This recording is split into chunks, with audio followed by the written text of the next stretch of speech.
This piece is dedicated to a mentor of mine who I lost, and it's called Positively Broken. We are all in survival mode, doing just enough to get by, losing hope, unaware of what's really important, wasted potential, untouched talent. A simple act can change your life forever, leaving you positively broken. The night of the blackout, he said, "You know I'm positive." I was like, "Word? Positive about what?" "I'm positive," he said. "Didn't you wonder what all those pills were on my desk?" "Nah, Kev, I just thought you were really healthy." CD4 and VLs for life. December 2002, hospitalized with strep pneumonia, tested positive with CD4 271, VL 360.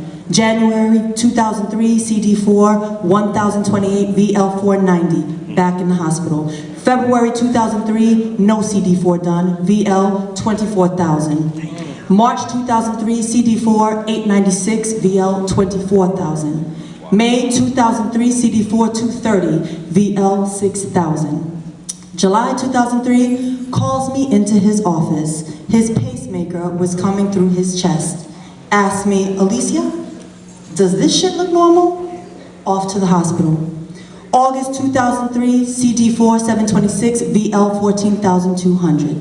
August 2003, New York City blackout.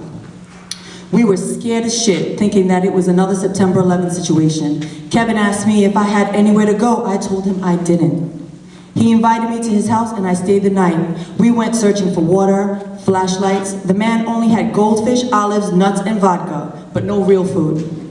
His best friend joined us and we stayed up talking for hours. He shared his dreams and goals. He was going to be big and had already achieved greatness. This would be the evening he shared with me that he was positive. October 2003, his 40th birthday. November 4th, 2003, his door was locked this particular day, which was normal for him as he would lock it so he could eat quietly without interruptions. I buzzed his line, no answer. I knocked on his door, and when I didn't get an answer, I called out his name. I did this a few times and still got no response. I figured perhaps he stepped out and closed his door. I went to my desk to get my spare key, knocked on the door one more time, and then unlocked it.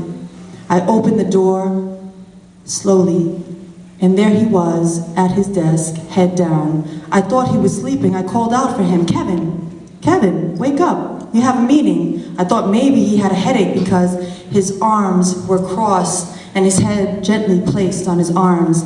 To me, it just seemed like he was resting peacefully. So I went behind him to wake him, nudging his shoulder. "Kevin, wake up." I shook him a little, no movement. I touched his neck, no pulse. I touched his face, ice cold. I ran and ran as fast as I could for help. I interrupted a meeting and told him that Kevin wouldn't wake, that something was wrong. They ran to him and I just stood by my desk, pacing, scared out of my mind, worried, crying, hoping that he would be okay and not understanding that what was happening would leave me positively broken. He told me he was positive, yet died of a heart attack. He lived every day to the fullest. When you feel that having AIDS is the end, please know that it is just the beginning. Testing positive is not a death sentence, it is a live life sentence. CD4 counts and VL viral loads are very important when determining when to start meds, but so is,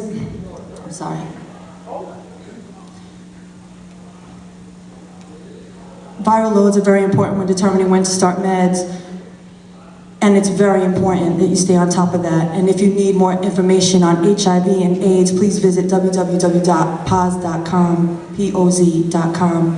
It is a great source for support with forums, blogs, personals, and events. And I'll leave you with two quotes.